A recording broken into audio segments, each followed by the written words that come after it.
Bienvenue à Impact IA, un podcast où on jase avec des entrepreneurs et des leaders inspirants. Ils nous partagent comment ils ont intégré l'intelligence artificielle, leurs enjeux et leurs succès. Bonjour tout le monde, bienvenue à un nouvel épisode de Impact IA. Aujourd'hui, j'ai avec moi William de chez CaseMe. J'avais vraiment hâte de te parler. Ouais, ben ça fait plaisir. En fait, ça m'avait surpris, puis comme je t'avais dit d'entrée de jeu, de mon côté, je comprends les outils qu'on utilise, mais c'est pas moi qui fait l'utilisation au quotidien. Fait que un gros merci à mon équipe qui m'ont préparé à cette entrevue-là pour que je dise pas trop de niaiseries. Je pense que ça va bien se passer. Je pense que l'idée ici, c'est vraiment, tu sais, je pense qu'il y a beaucoup de gens qui sont dépassés par l'intelligence artificielle. Tu sais, depuis ChatGPT qui est sorti il y a peut-être environ 2 ans, je pense que les gens sont carrément dépassés. Si je parle à mon père de l'intelligence artificielle, il n'a aucune idée de quoi je parle. Mais avant de rentrer trop là-dedans, je ne sais pas si tu veux un peu parler de CaseMe. Yes, je vais essayer de pas trop m'éparpiller, mais ultimement, on a lancé le projet en 2016, mon associé et moi. Initialement, c'était mon partenaire Gabriel Bolduc qui avait pensé à l'idée quand il était au HEC à Montréal. Puis, suite à nos études, on s'était rencontrés autour d'une bière, puis il m'avait parlé du projet de CaseMe. À la base, l'idée, c'était de faire des étuis personnalisés aux couleurs des écoles, pour des entreprises aussi. Mais rapidement, quand on s'est rencontrés par après, on s'est dit, OK, le focus devrait être en B2C. Fait que mon partenaire, il a monté notre site Shopify. Je t'avouerais que notre premier site qui était pas comme il est actuellement, c'est clair, mais ça faisait la job, puis c'était dans les débuts du marketing d'influence. Fait que rapidement, on est comme tombé dans la boucle des campagnes marketing un peu virales, de faire parler de la marque avec d'autres personnes. Puis en même temps de ça, on avait commencé à développer un peu le marché du retail. Fait qu'on vendait, exemple, dans des boutiques comme Simons, des TELUS, des Rogers, etc. Puis, on a aussi toujours gardé le volet B2B. Donc, on fait des étuis qui sont personnalisés aux couleurs de des entreprises. On en a fait pour Benevol, les Canadiens de Montréal, Desjardins. Puis c'est ça. Puis après, pendant la pandémie, les ventes en ligne explosaient. Puis on avait beaucoup de demandes de nos clients de venir vivre une expérience en magasin. Puis on avait commencé à faire des tests avec des boutiques éphémères qui étaient ouvertes comme 2-3 jours. Ouais, c'est ça. Y avait-tu des boutiques qui étaient, je pense, dans le temps de Noël? Ouais. Ça se peut-tu qu'il y avait eu des stands? Puis, Exact. Ouais. Mais en fait, c'est pas des stands, on loue des locaux dans le fond, Okay, puis on les aménage. Puis après deux pop-up qu'on a fait, on a déterminé que la viabilité du projet était réellement présente. Fait qu'on a signé un premier deal avec Ivanhoe Cambridge pour Laurier Québec, donc juste à côté d'ici. Puis on est allé low cost le plus possible, ça fait qu'on n'avait pas fait beaucoup d'améliorations locatives. Puis on s'était dit, on va faire un test pendant 1 an, puis si la réponse est bonne, on verra si on renouvelle le bail et tout. 2 ans plus tard, on est rendu avec 4 magasins. Donc, on a une à Laurier, on a une boutique aux Galeries de la Capitale, Chicoutimi et Trois-Rivières. Puis là, on lance notre plan d'expansion retail, ça fait qu'on en rouvre 4 nouvelles cette année. Donc, 3 dans la région de Montréal, une à Gatineau. Puis l'année prochaine, en 2026, on se lance dans le marché ontarien. Félicitations. Pour vrai, là, moi, ça m'impressionne là, de voir. Je trouve la business intéressante. Conceptuellement, c'est quand même assez simple. Je reviendrai un peu au début. C'est un peu. De mon point de vue, j'ai l'impression qu'il y a beaucoup de compétition dans ce domaine-là. Comment vous avez fait pour starter ça, puis vous démarquer, puis réussir à... Je pense que c'est ça la chance de lancer une business quand tu es très jeune. Je pense qu'on avait 22 ou 23 ans, que tu te dis, le pire qui arrive, ça marche pas. Oh. L'investissement initial était très bas. On avait de la machinerie. Dans le fond, nous, on design, mais on fabrique aussi ici au Québec. On produit le tout à Saint-Georges-de-Beauce. Puis c'est ça, ça fait que quand l'investissement de base n'est pas trop élevé, on n'a jamais levé de capital externe. Fait qu'on finançait notre croissance avec notre cash flow. Fait qu'on prend des risques à la mesure du possible. Puis c'était les années... la ruée vers l'or des médias sociaux. Ça fait qu'on retourne en 2016, 2017, 2018. C'est là qu'il y a plein de brands qu'on s'est mis à connaître à cause de ces médias sociaux-là. Puis on était comme là au bon timing. Fait qu'on a eu quand même pas mal de croissance, surtout au Québec puis au Canada, avec les médias sociaux. Je t'avouerais qu'aujourd'hui, c'est plus du tout la même chose. Il y a eu toute la vague de publicité numérique. Fait que les plateformes comme Meta, TikTok, Pinterest, tout ça, qui ont des plateformes publicitaires payantes, c'est venu venir complètement changer la game du contenu organique. Fait que maintenant, si tu veux que tes Faut que tu vidéos, payes. tes photos, faut que tu payes upfront, puis voilà. Mais je pense que ça l'aide à ce qu'on s'adapte tout le temps, puis on devient un peu moins dépendant de différents canaux. Puis après ça, ben, dès 2017, on a commencé à faire de la publicité payante. Je dirais qu'aujourd'hui, on dépense entre 100 et 150 000 par mois en pub. Fait que pour nous, de venir diversifier la business de Case Me, de faire justement des ventes web, des ventes physiques et des ventes en entreprise, ça vient venir un peu plus stabiliser des moments de l'année qui sont plus bas, mettons, dans l'industrie du commerce de détail. C'est des cycles un peu classiques. Versus les entreprises, c'est complètement différent. Fait que c'est un peu notre vision de la chose d'être des experts dans la production de nos étuis, mais aussi toute la portion marketing. Fait qu'on est une entreprise considérée d'un point de vue gouvernemental, on est une entreprise manufacturière, mais en tant que telle, nous, on se considère comme une compagnie de marketing qui fait de la production aussi. Là. C'est quand même vraiment hot parce qu'on s'entend que changer des caisses de téléphone, ça arrive quand même régulièrement. Ça a été qui vos premiers clients, là, ceux qui sont arrivés en termes de profil, de persona? Ouais. Je dirais que les personas ont évolué au fil du temps, mais encore à ce jour, je dirais le core business, c'est des femmes âgées entre 16 à 28, 30 ans. Ça fait une grosse partie de nos ventes. Mais avec le temps, ces clientes-là qui nous connaissaient de nos débuts, ils ont grandi, il y en a qui ont eu des enfants, il y en a qui en ont parlé à leurs parents, puis c'est le bouche à oreille qui a commencé à faire son effet. Fait que les clientèles, ils ont vraiment changé aussi au fil du temps. Ça fait que c'est rendu que, genre récemment, dans une boutique aux Galeries de la Capitale, j'ai accueilli un couple c'était des gens de 80 ans et plus qui venaient d'acheter leur premier téléphone cellulaire, puis là, ils sont passés devant la boutique, puis ils étaient comme intrigués de c'est quoi que vous faites, vous autres. Puis là, on leur explique, puis ils tombent dans l'environnement Case Me. Ça fait que, tu sais, nous, on est une entreprise qui met de l'avant beaucoup la personnalisation, dans le fond. Ça fait que chaque étui est unique. Fait qu'on incite les gens à oser être unique, puis comme toi, tu pourrais trouver clairement mon j'allais dire chaussure à ton pied, mais ouais, ton case viking et tout. Fait que, ouais, je dirais que ça ressemble à ça. Puis on est rendu une cinquantaine d'employés au total. T'sais, depuis qu'on s'est parlé, avant de faire le podcast, on s'est parlé, on s'est fait un call virtuel. Là. Mais je me suis mis à remarquer toutes les caisses des gens ici. Puis je te demandais justement pour le persona, parce que je parlais justement d'une fille, une directrice tantôt qui était ici. Puis on parlait un peu de Case Me. Puis elle dit, ouais, tu sais, je suis tombé là-dessus. Puis finalement, j'ai trouvé ça vraiment hot de pouvoir aller sur leur site web, puis qu'il y avait plein de designs, puis c'est exactement ce qu'elle m'a dit. Elle m'a dit, elle me montre son caisse de téléphone, elle dit, tu trouves pas que ce design-là fit avec moi? C'est exactement ce que tu viens de dire à propos de la personnalisation. Exact. Puis tu sais, avant qu'on se lance dans le AI, mais c'est tough au début, tu sais, on a nos designers graphiques, on a du monde au marketing, mais d'essayer de plaire à tout le monde, tu plais à personne en même temps. Fait que comment que tu peux lancer des collections? Ça fait que contrairement à nos compétiteurs qui font tout fabriquer en Asie, qui font fabriquer des grandes quantités, puis c'est comme voici les choix que t'as. Nous, vu qu'on les manufacture nous-mêmes, ça nous permet de pouvoir se retourner sur un design, sur des trends qui peuvent éclore, puis de pouvoir lancer des collections au fil de l'année. Fait qu'on est une entreprise qui est plus dans le milieu du fashion, genre on sort des collections en fonction des trends, justement. Mais c'est bon ce que tu viens de dire, parce que dans le fond, ça vous permet de pivoter ultra rapidement. Là. C'est vrai. Ouais. Puis sinon, en 2023, on a obtenu la certification B Corp, qui est une des certifications les plus sévères en termes d'impact social et environnemental. Fait que nous, on fait de la plantation d'arbres, entre autres, pour venir offset le carbone qu'on peut créer avec la production. Nos étuis sont 100% recyclables. Fait qu'on a tout revu notre façon de faire notre packaging pour avoir du carton recyclé, recyclable et biodégradable. Fait que je pense que c'est de bâtir une entreprise qui peut perdurer dans le temps puis qui est à la hauteur de nos valeurs à nous personnelles. Si je te ramène un peu à vos premiers designs, comment vous êtes pris en premier? Est-ce que tu connaissais Photoshop, disons, ou tous les outils Illustrator? Tu dis, je veux faire des designs. T'es comme, OK, mais comment je les fais, mettons? Exact. Ouais. Ça, encore une fois, c'était mon partner qui s'est loadé Photoshop, qui est allé faire des... D'aller regarder des vidéos sur YouTube. Ouais, c'est un geek. Il n'a pas l'air geek, mais il l'est, puis moi aussi d'une certaine façon. Là.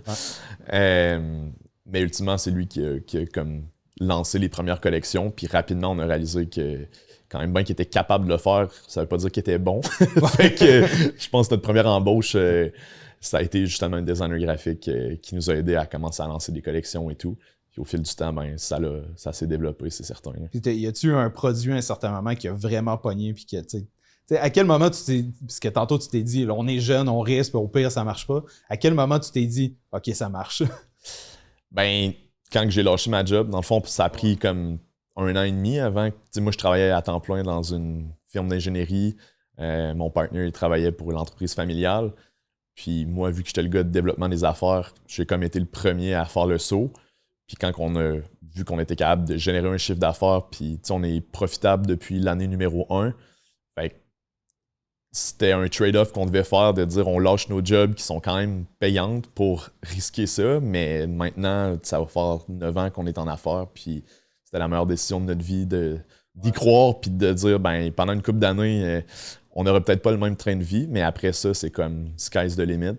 Je serais curieux de savoir c'est qui dans ta team qui vous a parlé d'IA en premier. Là. Je te dirais que je pense ça faisait partie des questions que j'ai pensé, mais je pense que ça fait partie de la culture d'entreprise. Puis comment que tu penses à quand tu as un obstacle, c'est quoi ta manière de résoudre ces problèmes-là? Ouais.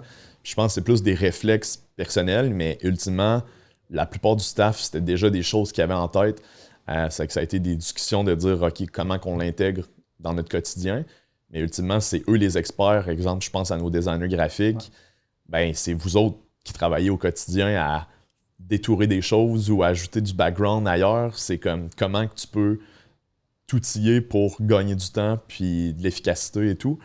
Fait qu'il n'y a pas un moment qu'on s'est dit, on s'assoit autour de la table puis OK, c'est à partir de maintenant, on fait des efforts de travailler avec des outils de AI. Je pense que ça a été quelque chose qui s'est fait au quotidien. Puis, tu sais, tu as parlé de ChatGPT, que ça fait à peu près 2 ans que c'est sorti. Ben, c'est sûr que ça est venu accélérer comme la façon d'aller chercher cette information-là. Tu sais, ChatGPT lui-même peut nous aider beaucoup à comprendre ces différents outils-là. Fait qu'ultimement, ça a été d'étape en étape qu'on s'est mis à l'utiliser. Puis, encore à ce jour, là, disclaimer à tous les gens qui écoutent, je ne nous considère pas une entreprise qui excelle dans le AI, vraiment pas, mais je pense que toute ma gang utilise ça à leur quotidien puis l'adapte selon leurs tâches, puis ça fait que tout le monde est plus efficace aussi. Là. Je sais pas si dans ta business, de ce que tu me décris, j'ai l'impression que c'est un peu ça qui s'est passé. C'est que des gens, on s'est trouvé le chemin le plus efficace pour arriver à un objectif. Puis à un moment donné, tu as un outil qui sort, tu es comme, OK, tu es capable de me faire des exemples de design, tu peux m'en créer 150 devant moi. Puis c'est beaucoup plus rapide que... Puis j'avais une question égoïste, vu qu'on est là, puis toi, tu es un expert de IA. Outre les outils qu'on va parler que nous, on utilise, ça, c'est comme des choses faciles à utiliser. Il faut apprendre à les utiliser quand même. Mais ceci étant dit, vous autres, vous êtes spécialisés quand même là-dedans. Exact. Comme, tu verrais quoi pour un brand comme CaseMe qui est genre omnicanal? Comme, c'est quoi les choses qu'on devrait penser à l'extérieur de les outils qu'on va parler un peu tantôt?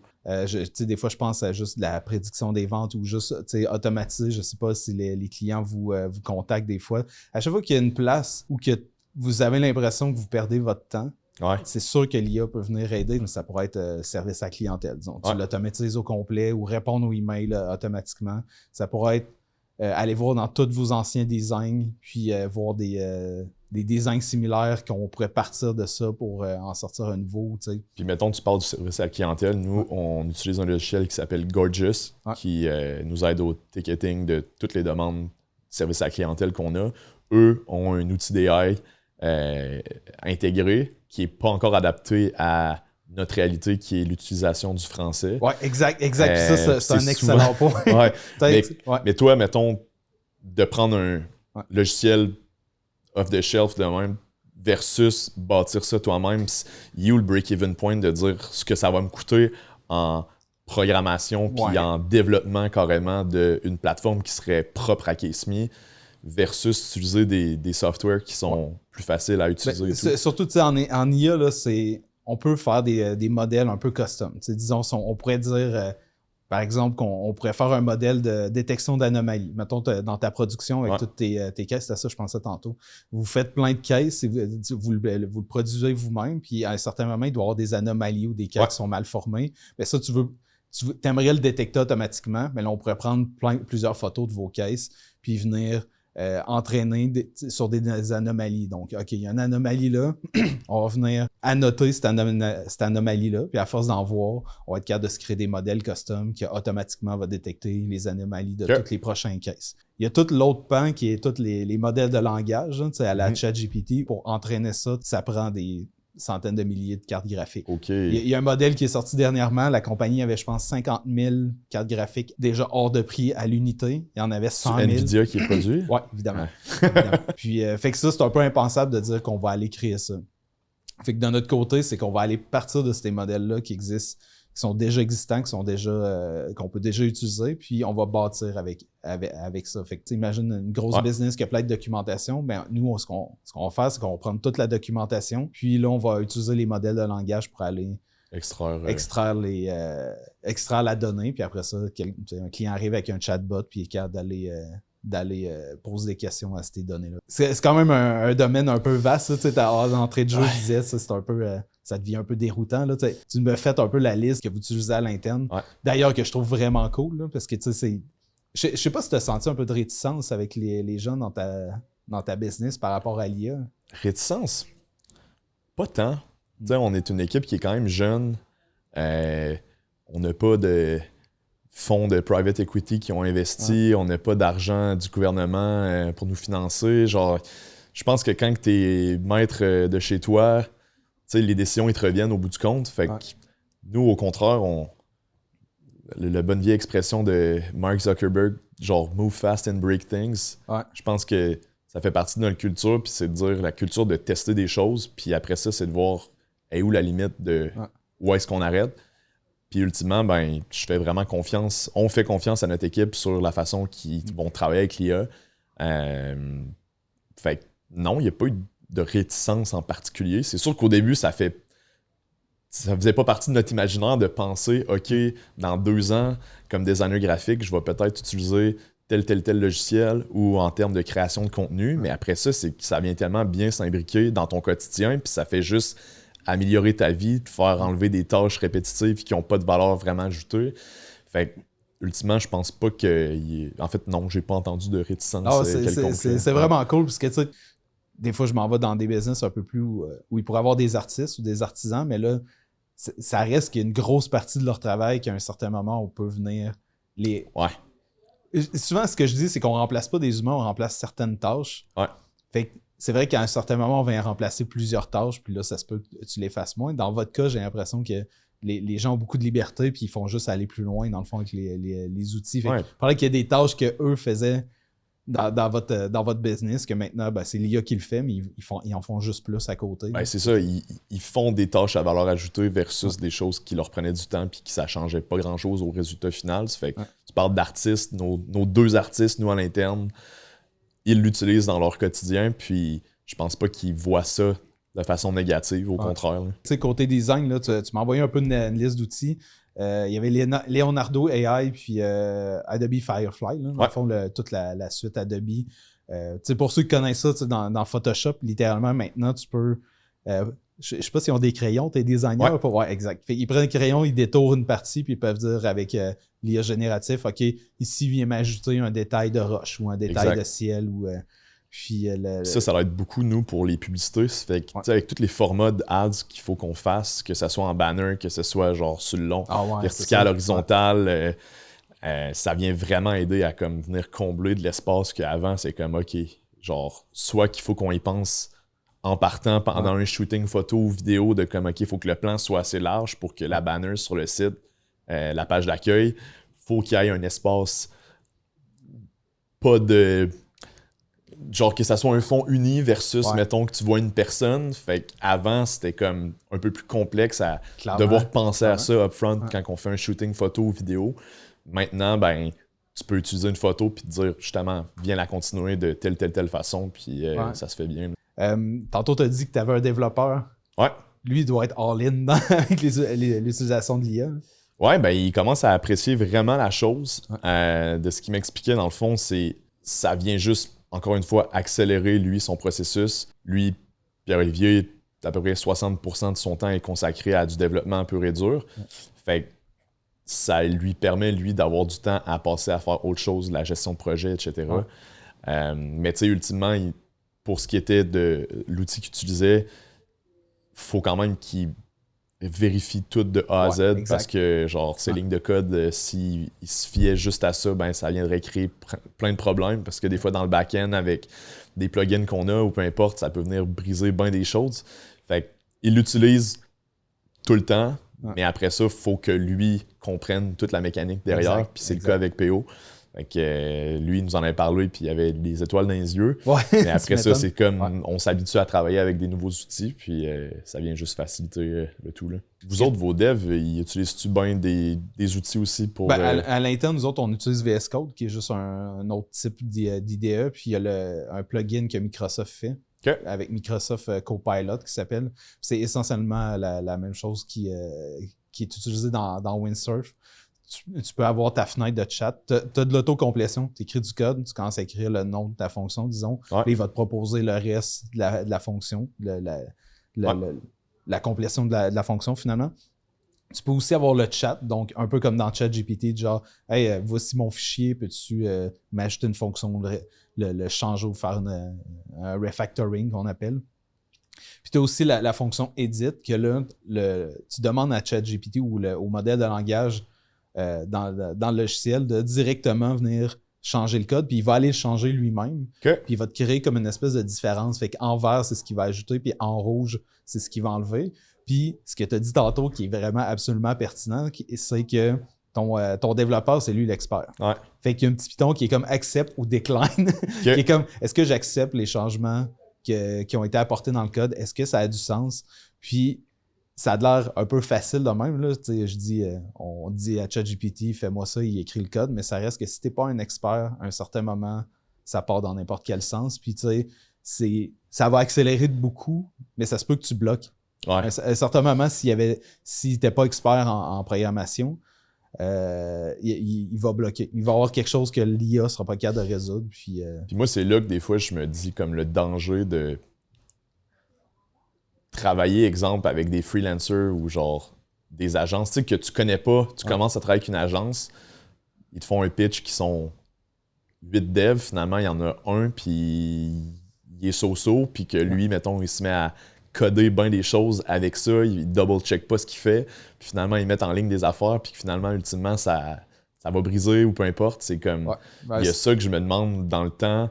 L'humain, naturellement, est un peu lâche, fait qu'on essaye de s'aider de différentes façons, mais quelqu'un qui a aucun background ou presque en développement, ben j'ai hâte de voir si ça va être le genre de truc qu'on va voir se pointer le bout du nez. Tu sais que Zuckerberg, justement, il disait la semaine passée, je pense, que l'IA, cette année, en 2025, allait remplacer le mid-level développeur, donc le développeur intermédiaire en termes de niveau.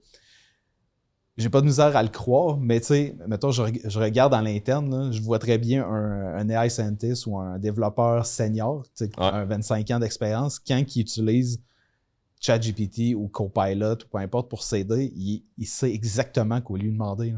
Chez vous, on a parlé un peu de code, on a parlé design. Je pense qu'il y a aussi toutes les campagnes de marketing, l'idéation. Je pense que vous allez utiliser ça pour juste sortir des idées ou créer du contenu plus textuel.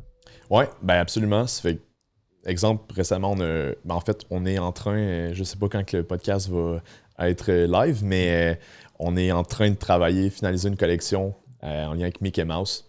Puis, il est-tu devenu libre de droit, Mickey Mouse? C'est exact, ça, le vieux Mickey, là, genre... Le vintage en noir et blanc. Exactement, c'est qui est devenu libre de droit. Puis, ben, pour un projet de même, ben, l'IA a été utilisée de différentes façons. D'un, pour la recherche des trends, qu'est-ce que les gens aiment d'un point de vue accessoire, c'est quoi les tranches d'âge qui sont potentiellement intéressées par ça. Fait que, d'un, pour la recherche de comment qu'on bâtit la collection.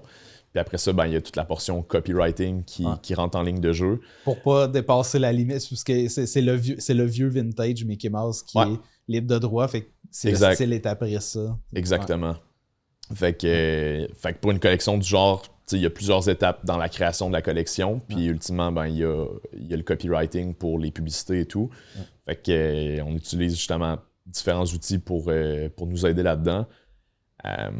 Jusqu'à une fois que les vidéos sont créées, on peut uploader les vidéos, puis que ça va venir nous faire des résumés ou ça va venir faire des cuts pour dire OK, ben cette vidéo-là, on va l'utiliser plus pour TikTok, on a besoin de tant de secondes. C'est que ça va venir vraiment accélérer le processus de création qui, avant, on faisait tout ça à la main. Ça fait que c'est un game changer d'un point de vue temps sauvé. Là. T'as-tu l'impression que tu vas avoir besoin de moins de gens dans ta business pour la faire grossir avec ces outils-là? C'est dur à dire. On n'est pas encore assez pour... Tu sais, ça ne changera pas les spécialités qu'on a. Je pense juste qu'on va peut-être en avoir... Je te donne un exemple.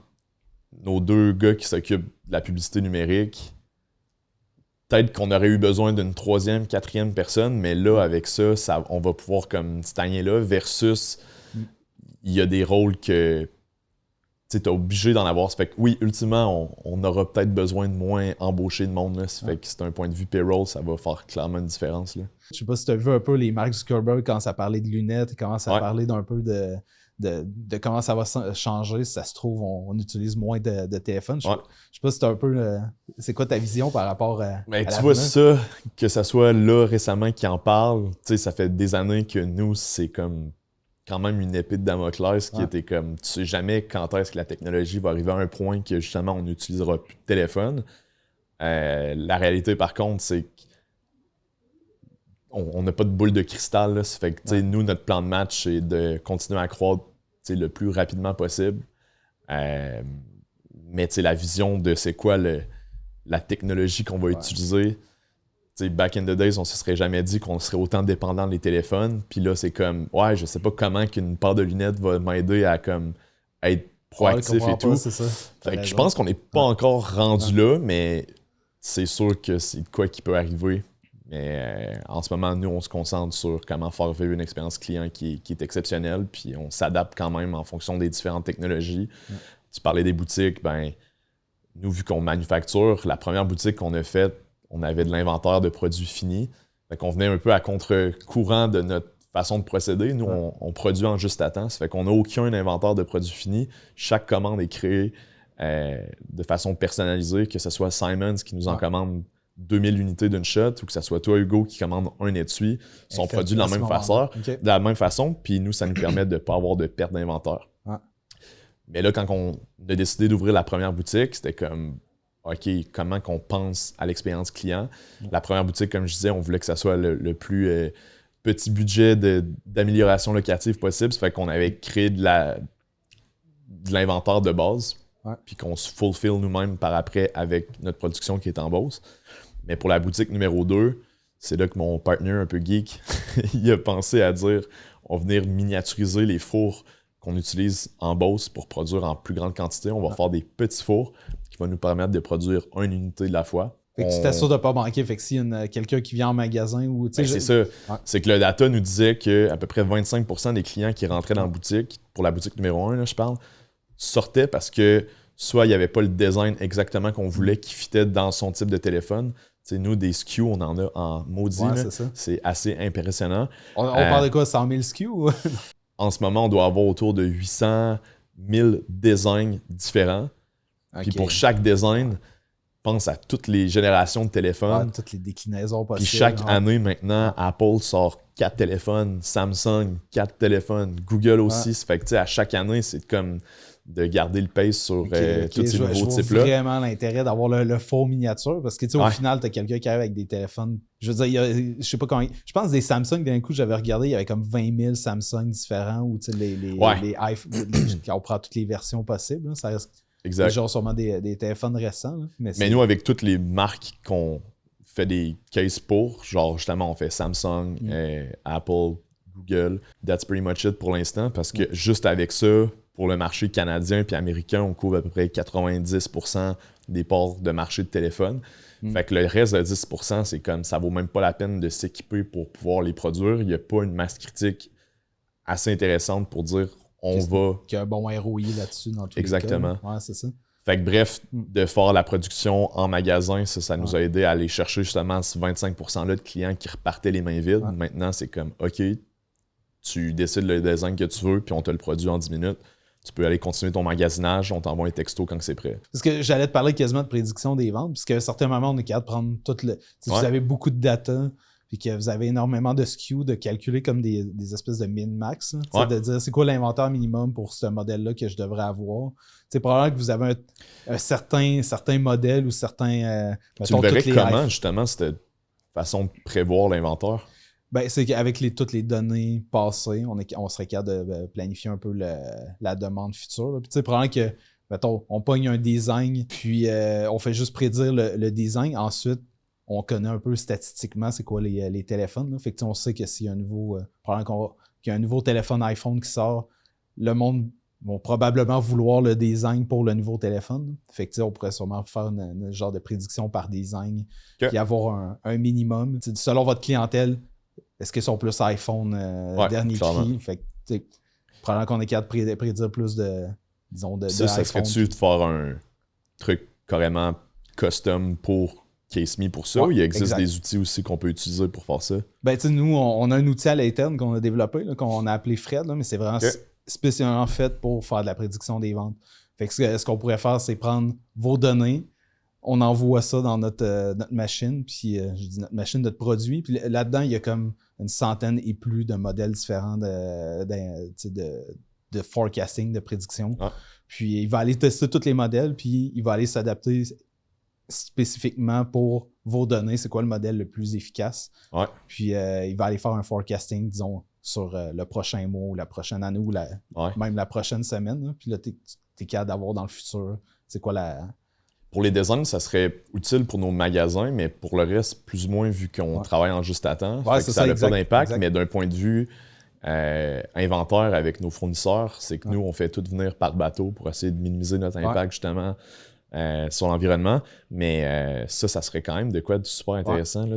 Comme piquer ma curiosité, on s'en rejasera après ça. Non, ben clairement, on pourra s'en rejaser. Puis je pourrais peut-être te montrer. Si tu veux, on a un spécialiste après le podcast. On pourrait jaser un peu avec. Là, mais on pourrait te montrer de quoi ça a de l'air. Tu es en train d'en faire un en ce moment, ce genre de projet-là. Mais quand tu m'as envoyé la liste de tous vos outils, puis un peu vos façons de faire, ce que j'ai trouvé vraiment, vraiment nice, c'est que vous vous êtes créé des flots de travail. Que c'est pas juste un outil qui a finalement réglé un problème, ou qui vous a aidé, c'est j'utilise ChatGPT pour faire telle recherche d'informations. Ensuite, j'envoie ça dans Scholar GPT, je pense que tu avais nommé et autres. C'est que vous êtes créé des flots de travail avec les outils de GPT. En terminant, tantôt, tu m'as parlé d'entrée de jeu ou un peu au début du podcast, votre initiative, ou que vous poussez un peu plus l'initiative B2B pour vos caisses de téléphone. Je ne sais pas si tu veux inviter les gens. Oui, ben c'est le cas qu'on travaille depuis déjà plusieurs mois. Puis ça fait déjà 8 ans qu'on en fait des ventes aux entreprises. Fait qu'on va lancer notre plateforme 100% transactionnelle d'ici la fin février, début mars. Fait que pour ceux qui écoutent, qui sont intéressés, venez nous voir sur LinkedIn. Le site, là, ça devrait lancer sous peu. Fait que suivez-nous sur LinkedIn, puis vous allez pouvoir trouver toute l'information à ce niveau-là. Nice. Hey, merci, William. Merci à toi de l'invitation. C'est vraiment gentil d'être venu. Merci tout le monde. À la prochaine.